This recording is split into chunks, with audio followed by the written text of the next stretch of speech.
आज बात करते हैं इतिहास के एक सबसे बड़े खोए हुए खजाने की, मयूर सिंहासन। ये मुगल सल्तनत की शान और ताकत का सबसे बड़ा सिंबल था और आज गायब है।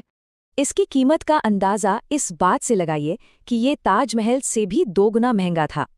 तो आखिर क्या था ये सिंहासन और गया तो गया कहाँ? चलिए इसी की कहानी जानते हैं। तो ये कहानी शुरू होती है 1628 में 5वें मुगल बादशाह शाहजहां के साथ। शाहजहां का मानना था कि सल्तनत के कीमती हीरे जवाहरात तिजोरी में बंद रखने के लिए नहीं है। वो चाहते थे कि ये सिंहासन धरती पर जन्नत का एक नज़ारा पेश करे। इस नायाब सिंहासन को बनाने में पूरे 7 साल लगे थे। सोचिए, उस दौर के माहिर कारीगरों ने इसे बनाया था। और पता है, इसे बनाने में एक खास हिंदुस्तानी तकनीक कुंदन का इस्तेमाल हुआ। ये सिर्फ एक सिंहासन नहीं था, बल्कि बेशकीमती जवाहरातों का एक चलता फिरता खजाना था। और मजे की बात तो ये है कि इस पर एक मोर था या 2, ये भी पक्के तौर पर कोई नहीं जानता। 104 सालों तक ये सिंहासन मुगलिया सल्तनत की शान बना रहा।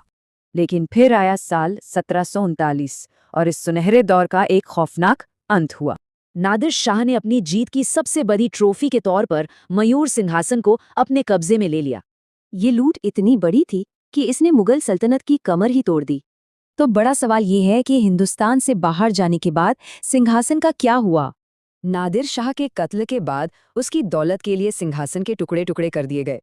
असली सिंहासन तो नहीं रहा, पर उसका नाम इतना मशहूर हुआ कि बाद में ईरान के बादशाह भी इसे इस्तेमाल करने लगे।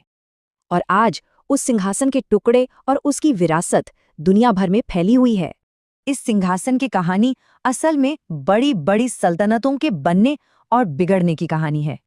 जिन जवाहरातों को ताकत की निशानी समझा जाता था, वही दुश्मनों को खींचने वाला चुंबक बन गए। तो आखिर में सवाल यही बचता है, किसी चीज की ताकत उसके होने में है या उसकी कहानी में जो हमेशा जिंदा रहती है।